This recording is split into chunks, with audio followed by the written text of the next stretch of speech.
Számunkra a Siemensben nagyon fontos esemény minden évben a Friedrichshafeni Aero kiállítás. Most röviden arról szeretnék beszélni, hogy a 2017-es Aero óta mi történt a nagyvilágban, illetve mi történt velünk itt Magyarországon az elektromos, illetve hibrid repülős fejlesztésekben. Tovább folytatjuk igazából a 2015-ben megkezdett munkáinkat, továbbra is teljes hajtásrendszert fejlesztünk légijárművek számára, amely nem csak egyes komponenseket, hanem a komponensek összességét, teljes hajtásrendszereket fejlesztünk, amelybe beleértendő nem csak az elektromos motor, hanem az ezt vezérlő inverter, ezen kívül az akkumulátoros rendszer, illetve a teljes járművet felügyelő magas szintű szabályzó és vezérlő rendszer.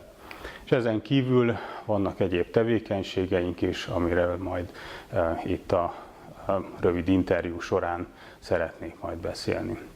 Akkor mi is történt 2017. április óta, mik azok a jelentős események, amikről lehet beszélni, amelyek publikusak, megjelentek, és az a közönség, aki figyelemmel kíséri a fejlesztéseket, hallhatott róla. Kiemelném a City Airbus projektet, amely Németországban fut, és a Siemens és az Airbus együttműködése nyomán a cél az, hogy egy olyan vertikálisan föl- és leszállást biztosító légijármű jöjjön létre, amely 4 embert tud városban szállítani, és hát ezzel a jelenlegi nagy nehézséget jelentő dugókat kikerülve lehessen mondjuk otthonról egy munkahelyre, vagy otthonról egy repülőtérre, nagyobb repülőtérre kimenni. City Airbus projektben egy olyan VTOL légijármű fog elkészülni, amelyet összesen 8 darab elektromos motor hajt, és ezeknek az elektromos motoroknak, illetve az ezekhez tartozó szabályzó vezérlő berendezéseknek a kutatását és a fejlesztését a Siemens Németországban végzi. Ennek a projektnek egy jelentős mérföldkövét ünnepeltük idén ősszel, amikor elkészült az első úgynevezett, mi a saját gyári kódunk szerint SP200D elnevezésű motor, és hát erről a motorról azt kell tudni, hogy nagyon nagy nyomaték sűrűséggel rendelkezik, ami azt jelenti, hogy egy adott térfogatból vagy egy adott tömegből egy nagyon nagy nyomatékot tudunk ezzel a motorral kivenni. A ősz második részében az első prototípus után elkészült 8 darab motor, és ezt pedig Németországban, Münchenhez közel egy tesztrendszerre tették rá, és elindult ennek a rendszernek a tesztelése. Ez egy jelentős mérföldkőnek tekinthető, mind a motorfejlesztés terén, mind pedig ebbe a City Airbus projektben, amelynek célja, hogy nem is olyan sokára, 2018-ban ezt a légijárművet fölemelje, és reményeink szerint 2019-2020 környékén pedig már több utast is szállítva lehessen tesztelni ezt a járművet. Hadd emeljek ki egy másik nagyon fontos mérföldkövet, ugyanez egy olyan projekt, aminek még az elején járunk, de nagyon jól mutatja a nagyobb gyártóknak az elköteleződését az elektromos, illetve hibrid technológiák iránt itt a repülőiparban. Ez pedig az IFENX projekt, amiről már nagyon sokat olvashattunk a médiában, szaksajtó elég sokat foglalkozott vele. Ez egy olyan együttműködés, amelyben 3 fő partner van jelen, az Airbus, a Rolls-Royce, illetve a Siemens.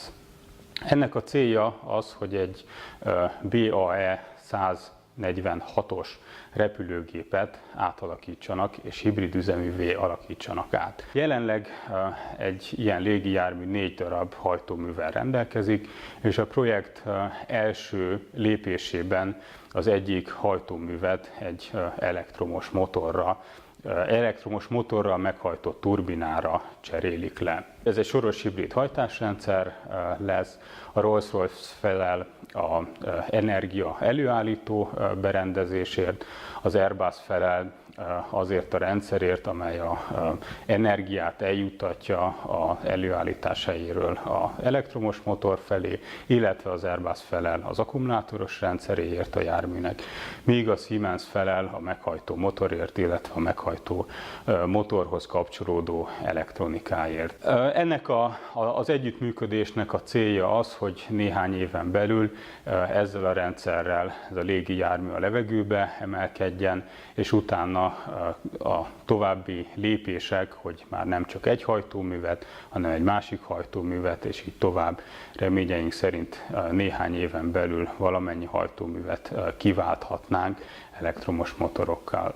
Ez a fajta tevékenység a Siemensen belül döntően Németországhoz köthető, azonban a magyar csapat is bele fog kapcsolódni ebbe a hatalmas munkába. Amint említettem, itt még nagyon az elején járunk, egy együttműködési megállapodás került aláírásra november 28-án, viszont, amint említettem, nagyon jól mutatja a nagy gyártóknak, nagy hajtóműgyártóknak, illetve repülőgépgyártóknak az elköteleződését, és hát azt látjuk, hogy tényleg a világ a hibrid és elektromos irányba indul el és lép tovább. A Siemens elektromos repülős divízióján belül a magyar csapatnak két nagyon fontos feladata, mondhatjuk missziója van.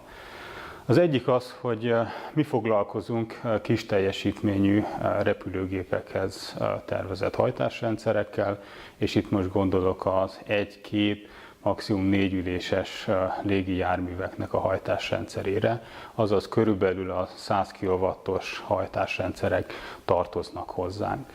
Illetve a másik fontos feladatunk, hogy elterjesszük és minél többekkel megismertessük az elektromos, illetve a hibrid repülést.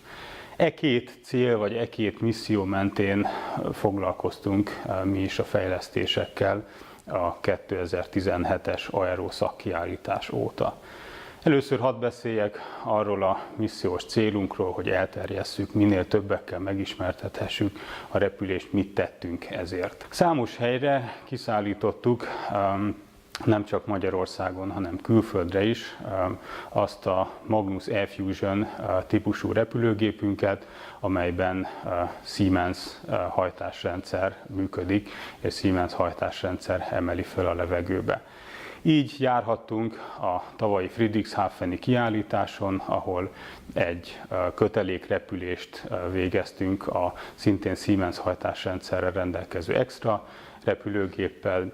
Így juthattunk el Londontól délre Goodwoodba, ahol a Festival of Speed keretein belül vihettük ki a repülőnket és repülhettünk, illetve itt lehetőségünk volt még a BBC kollégáját is megreptetni, és a BBC reggeli hírek közé bekerülni ezzel a magyar fejlesztéssel. Lehetőségünk nyílt Svájcban, illetve Németországban is több helyen megfordulni, különböző repülőnapokon mutathattuk be ezeket a rendszereket, és mutathattuk be a jelenlévőknek, a látogatóknak azt, hogy ez egy valóban működőképes és valóban létjogosultsággal bíró rendszer. Még hadd emeljem ki ezek közül a roadshow állomások közül Grenchen svájci állomáshelyünket, ahol világon először láthatott a nagy közönség 3 elektromos repülőt egyszerre a levegőben egy kötelékrepülés keretein belül. Ezen kívül Magyarországon is járhattunk nem csak a Matkópusztai állomáshelyünkön, ahol folyamatosan teszteljük a rendszereinket, hanem elkészült a második elektromos hajtású repülőgép itt Magyarországon, a második E-Fusion repülőgép. Ennek a tesztelése első fázisai után azzal ünnepeltük, hogy egy kötelékrepülést végeztünk Jakab-szálláson vele. Világon először repült kötelékbe 2 olyan elektromos repülő, amelynek a hajtásrendszerei azonosak voltak egymással. Másik fontos missziónk ennek a 100 kW nagyságrendű hajtásrendszernek a fejlesztése, és itt is a tavalyi Friedrichshafeni kiállítás után egy nagy előrelépést tettünk. Egy teljesen új architektúrával, egy nagyobb biztonsági szinttel rendelkező hajtásrendszert alkotott meg a magyar csapat, amelyet lehetőségünk nyílt egy E-Fusion légijárműben már tesztelni.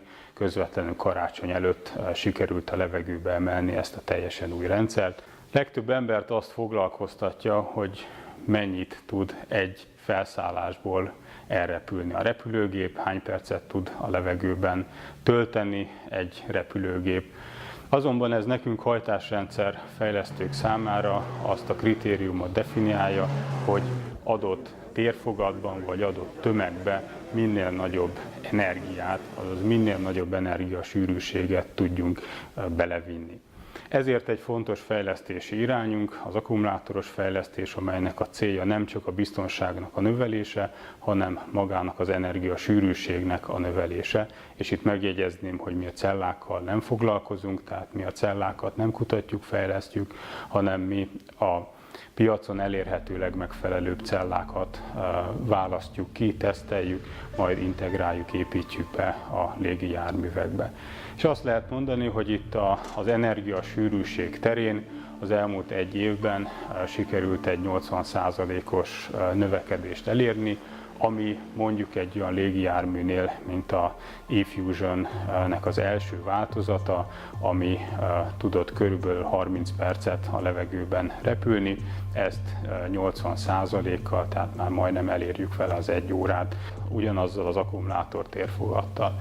És ezt az energiasűrűséget kívánjuk tovább növelni. Itt még látunk olyan lehetőségeket, amiket szeretnénk kiaknázni, de ezeket is majd az Aero 2018-as kiállításon szeretnénk majd a nagy közönségnek bemutatni. Jelenleg az akkumulátoros rendszerünk cserélhető, amely azt jelenti, hogy 2 repülés között néhány perc alatt ki lehet cserélni a teljes akkumulátoros rendszerét a légijárműnek, azaz néhány perc alatt újra tölthető a légijármű, és lehet folytatni vele a repülést. Ez azt jelenti, hogy le kell nyitni a motortérnek megfelelő ajtajait, majd nem kell hozzá szakavatott kéz, hogy az akkumulátor moduljainkat kivegye, és behelyezze egy földi töltőbe.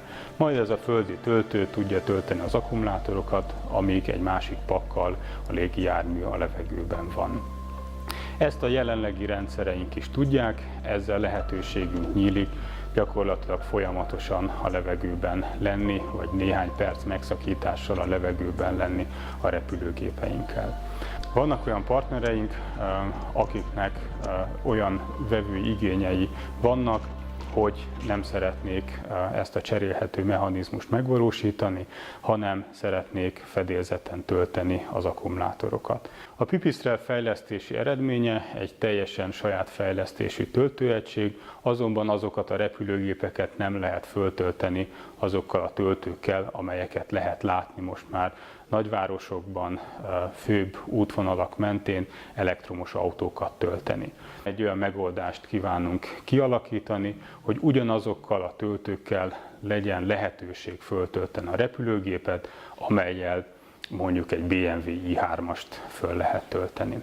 Siemensnek vannak ilyen töltési megoldásai, vannak ilyen töltőoszlopai, Magyarországon is több helyen lehet már ilyennel találkozni, és mi szeretnénk azt megvalósítani, hogy a légijármű is képes legyen ilyen jellegű töltésekre.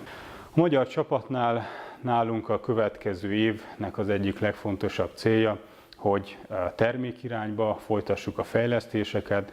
hogy egy nagyobb közönségnek is tudjuk kínálni, ne csak azoknak az együttműködő partnereknek, akikkel most együtt dolgozunk, hanem más kisrepülőgép gyártóknak is, mint hajtásrendszert tudjunk kínálni. Új eredményeinket a 2018-as Aero szakkiállításon kívánjuk bemutatni Friedrichshafenben, reméljük ott találkozunk.